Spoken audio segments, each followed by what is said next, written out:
Hello, good afternoon, everyone. I am Bianca Moore, and I am a student at Sanford University, earning a master's in instructional leadership. Woo. And as a part of my coursework, I'm in a class designing multimedia for instruction. And as a part of my class, I have to create a live stream video, and I want to give tips. My live stream is on a how-to explainer, and so my live is on teaching tips or techniques, okay? So today, as a part of education, teaching, you have to have your goals, your learning objectives for the day. So our outcome, I'm going to give you our I can statement in educator terminology. Before I give that, do we have any viewers? Have any viewers? Okay. All right. Thank you so much. Give me a thumbs up if you can hear me pretty good. All right, I take that as a yes. Thank you so much. Thank you for viewing with us, and thank you for interacting with me today. So our I can statement is I can listen to and learn 4 teaching tips. Our little smiley face, okay? So that's what you'll learn. That's the overall goal objective for this live stream. All right, we ready to dive in for tip 1?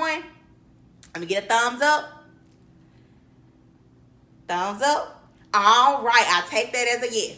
All right, so right here for tip number 1, okay, tip 1, and I'm going to cover up tip 2 right there. Tip 1 is greet your students.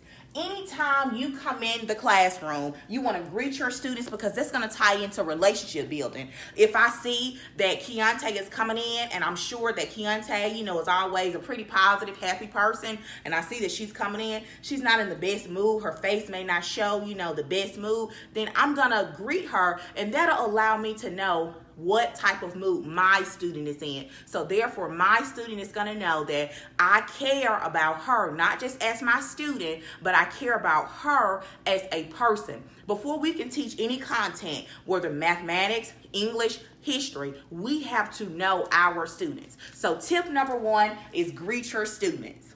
All right? We ready? Thumbs up.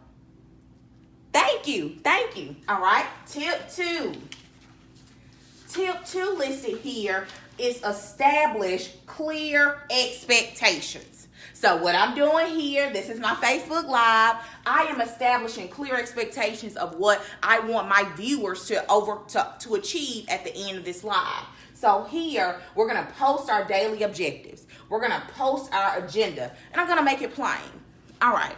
Me, I teach middle school. English at the 7th and 8th grade level, but the entire school is 6th, 7th, and 8th grade. In a 7th grader's mind, I want to ensure that my learning target is able to reach them. I want them to be clear of what I'm expecting of them. So therefore, I'm going to ensure that I make it plain, and I'm going to post my objectives every day. If I want my students to come in and complete their bell ringer, those expectations are already going to be set from day 1 of school. If I say, hey, come in, LaTanya, have a seat, complete your bell ringer, that's what I expect. Thumbs up. Thumbs up. All right. That's what I expect. All right. Just like I just said, give me a thumbs up. I expect you to, learn, listen, learn, and engage. All right. So tip 1, greet your students. Tip 2, establish clear expectations. Tip 3 is up here.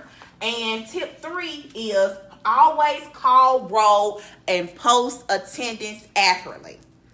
Always call, roll, and post attendance accurately every day. And I say that because I'm a teacher. I work in middle school. I have 7th and 8th graders, live bodies. They need pencils, paper. It's gum on the seat. They need a Lysol wipe. It's real life. So therefore, I want to ensure that I'm calling roll. A quick rule is that, hey, I'm always having my device in my hand. Go ahead on and pull up Chalkable. That's our tool, or iNow in educator terminology. Pull up Chalkable, pull up iNow. Go ahead on. If you're in 5th period, pull up that 5th period class. So if you can't make it to your desk to actually post attendance, you can post it right there from your phone.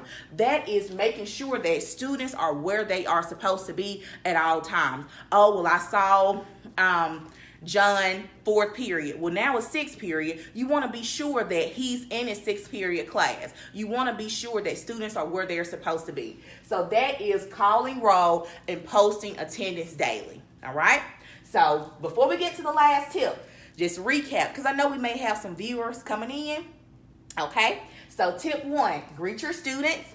Tip 2, establish clear expectations. And tip 3, always call roll and post attendance accurately every day, every period. All right.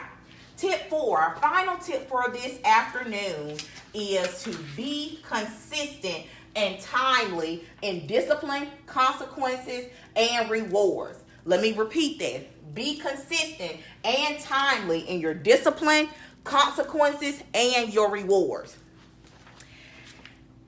I'm a cheer coach. I've been coaching. I'm in my 6th year of teaching. And hopefully these tips will reach people, beginning years of teaching from 1st year to 6th year. I'm a coach as well. And one thing that I do know that I've experienced is that I can, if one of my cheerleaders doesn't show up for practice on Monday and she doesn't communicate that with me, I maybe can excuse that. However, if she does that Monday and Tuesday, then there's no consequence. She's going to think that she can continue on with that behavior because there's not a consequence or reward for that behavior. I can't decide that, hey, I'm going to punish or I'm going to get a student for something that they did Monday and today is Friday, and I never conference with that student. I've never made parent contact with that student. I want to be fair and I want to be consistent in my approach so that my students understand that, hey, Ms. Moore, we've set clear expectations. We want to be consistent in that. Also, with your rewards, you want to be sure that students understand that, hey, I see you, I recognize you, and I'm ensuring that, hey, you're doing the right thing. You're always where you're supposed to be, and I'm going to recognize that because just like my middle schoolers like it, I like it as well, and I'm an adult. So I want to be sure that I'm consistent. And this is not just for teachers. This is for, hey, everyone. You want to be sure that you're consistent, whether it's a friendship or any type of work relationship. You're consistent, all right? So I'm going to recap before we end this live stream. And I hope that you really have learned 4 teaching tips, okay? In whatever field or profession you do.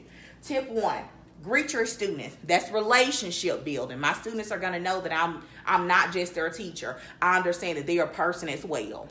Tip 2, establish clear expectations. I'm going to post my daily objectives. I'm going to post my agenda to let my students know what we're doing. And I'm going to ensure that it's plain and it's grade level ready, or it's for whoever the targeted audience.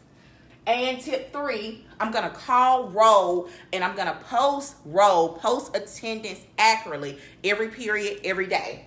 Tip 4, being consistent. I will be consistent and timely in my discipline, consequences, rewards, and any type of discipline approach. I thank you all so much for listening to me. If you have any questions, I would love for you to be sure that you type them in there, and I'll be sure to communicate with you. Do we have any questions? I've set a timer so I won't go over my time frame. That's trying to set clear expectations. That's the timer going off, so it's like perfect timing. Can I get a thumbs up before I leave? Thank you so much. Thank you so much for joining in with us today. Thank you.